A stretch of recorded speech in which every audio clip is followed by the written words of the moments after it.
Ya, bagian tubuh. Oke, kita menemukan bagian tubuh di sini. Jadi ini satu jenazah ya Pak, hitungannya ya Pak ya? Satu jenazah, ada satu jenazah lagi persis saat ini. Ada dua ya Pak? Oke. Ya, tanpa mengurangi rasa hormat kami kepada keluarga yang terus mencari, kami menunjukkan kepada pemirsa semua, inilah petugas yang berjibaku untuk mencari korban-korban hilang. Petugas pemadam kebakaran, yang sekali lagi saya harus sebutkan mereka adalah pahlawan.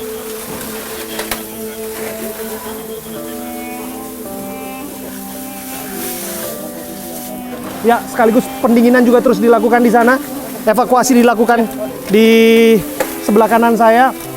Oke, tanpa mengurangi rasa hormat saya kepada yang berduka lagi dan lagi ya. Mereka punya keluarga dan mereka menjadi korban di sini. Oke.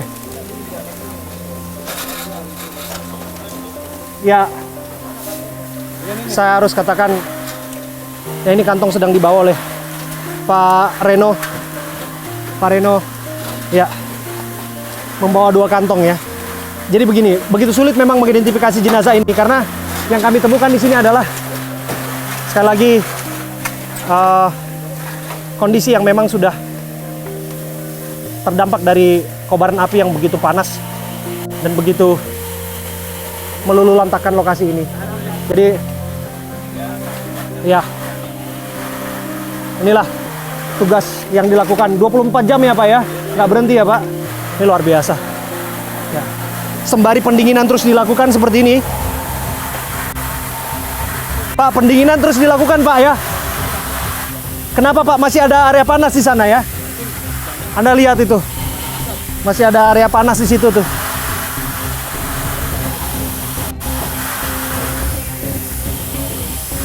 Pendinginan masih terus dilakukan.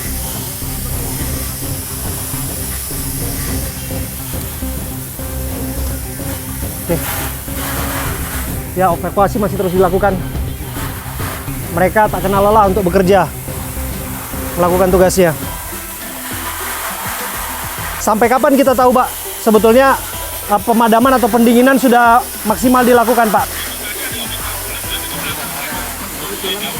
Sampai nggak ada titik api. Berarti kalau dari sini kita masih bisa deteksi ada potensi titik api. Oke. Sekali lagi saya katakan, sembari evakuasi dilakukan di sini karena kita menemukan, saya Abraham Silaban dan Pak Joko dan Pak petugas pemadam kebakaran lainnya, kami menyusuri tempat ini dan kami menemukan potongan tubuh. Kami mohon maaf sekali lagi. Ya, dan sudah dievakuasi menggunakan kantong jenazah yang berbeda-beda tentu saja, dan masih terus menggali di sini, masih terus digali.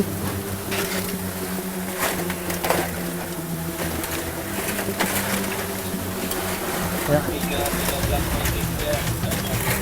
Ya. Banyak sekali serpihan abu ya. Jadi saya harus menggunakan. Hati-hati dengan kabel ya. Karena kabel. Saya harus menggunakan masker. Karena banyak sekali masih serpihan. Oke. Upaya pendinginan terus dilakukan. Pak, kira-kira ini lokasi apa Pak Denny? Ini masih bagian dari Tiara. Tapi kalau kita lihat tadi di sana kan lobi. Ini kira-kira lokasinya lokasi apa ini Pak?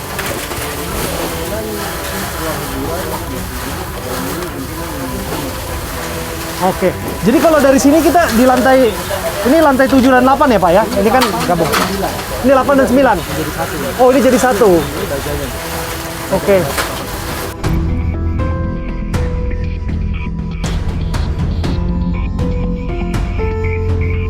Ya, diduga ada korban lain di dalam ya Pak ya? Betul, kita mencurigakan.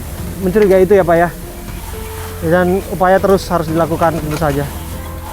Sinilah titik dari ditemukannya jenazah. Ada 1, 2, mungkin disiapkan juga persiapan kantong lainnya, tapi yang jelas ada 2 kantong yang sudah terisi di sini. Ya, laporannya sesungguhnya berapa Pak korban yang hilang itu Pak? Sebelum jam 00 itu 13, Oke. tapi setelah jam 00 ada lagi masyarakat melaporkan satu orang lagi dalam arti belum diketahui kabarnya. Jadi total seluruhnya 14. Total 14? 14 yang udah ketemukan di hari kemarin 4, ini hari 2 berarti 6. Oke. 6 dari 14 laporan dari masyarakat. Kondisinya memang begini, tahu sendiri ya, untuk mencapai menyisir dalam arti ini baru satu ruangan, tadi ruangan bawah ya, sekarang ruangan atas. Jadi kita benar-benar harus teliti detail setiap barang yang kira-kira mencurigakan. Jadi barang itu hampir sama. Tulang belulang jasad ini kan udah menyatu dengan material bekas kebakaran. Oke. Jadi ya tidak menutup kemungkinan juga apa yang kita injak saat ini juga kita patut pertanyakan juga ya Pak ya. Nah, betul. Jadi kalau terlihat dari posisi korban ini kan mendekati ke pintu darurat atau Oke. pintu keluar. Diduga ini si korban-korbannya sudah melakukan upaya untuk penyelamatan, untuk melakukan evakuasi. Menuju ke pintu darurat. Betul. Pak, begini Pak Joko ya. Saya nggak mau menduga-duga, tapi yang jelas kan titik apinya kan diduga kuat di daerah sini ya Pak ya. Dari lantai ini Pak ya. Lantai 7. Oke. Itu informasi yang kita dapat ya dari lokasi kebakaran api awal. Pak, jelaskan kepada kami Pak, dalam pengalaman Bapak, ini daya kobaran api sebesar ini bisa disebabkan apa Pak?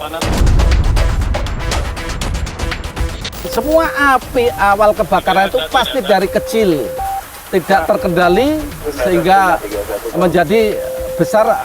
Perkembangan api itu hanya 8 menit 10 menit. Situ kalau sudah tidak terkendali, apa barang yang mudah terbakar di ruangan itu bisa menjadi penyalaan serentak. Tapi kok bisa merembet secepat itu ya Pak ya?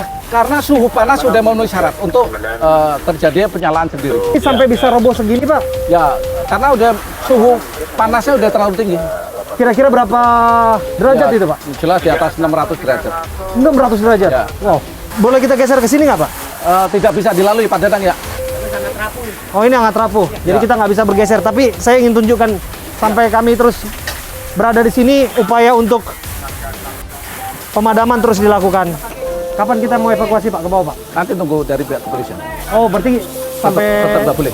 Nggak boleh ya Pak ya? Tetap nggak boleh. Oke.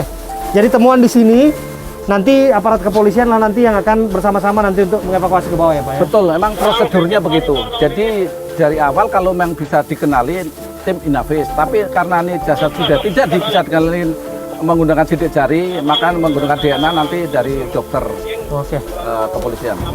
Mereka yang menemukan ya. Dan polisi yang akan melakukan pengidentifikasian. Betul, tapi untuk pengevakuasian tetap kita yang jelas disaksikan oleh pihak kepolisian. Dan termasuk kita Pak yang ada di sini Pak.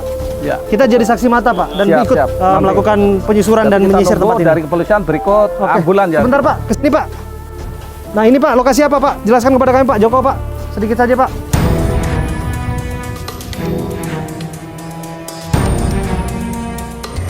Ya ini lantai 8 ya. Tadi lantai 7 ini lantai 8. Jadi ada kemungkinan ini suatu arena terbuka gitu teman, ada atapnya gitu. Jadi ini sudah luluh lantah dengan ya, panaskan derajat, baja pun meleleh atau ya kita lihat sendiri melengkung semua. Oke. Pak kita ke bagian sini sedikit Pak. Yuk kita geser ke sini ya. Hati-hati ya, pelan-pelan ya.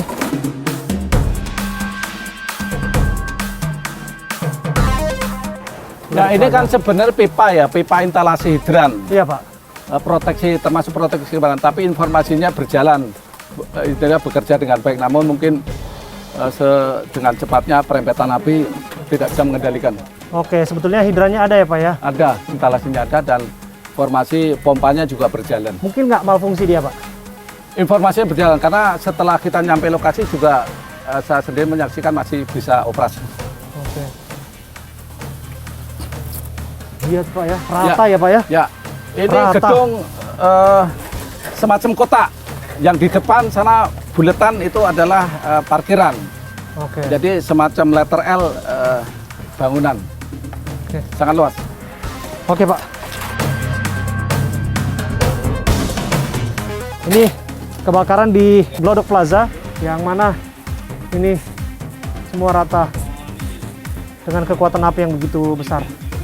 Ya, saya Abraham Silaban, saya ada di sini. Saya hanya bisa memandanginya dan tak bisa berkata-kata. Jangan, ini disengaja. Jangan-jangan ini disabotase. Jangan-jangan ada yang merencanakan ini semua.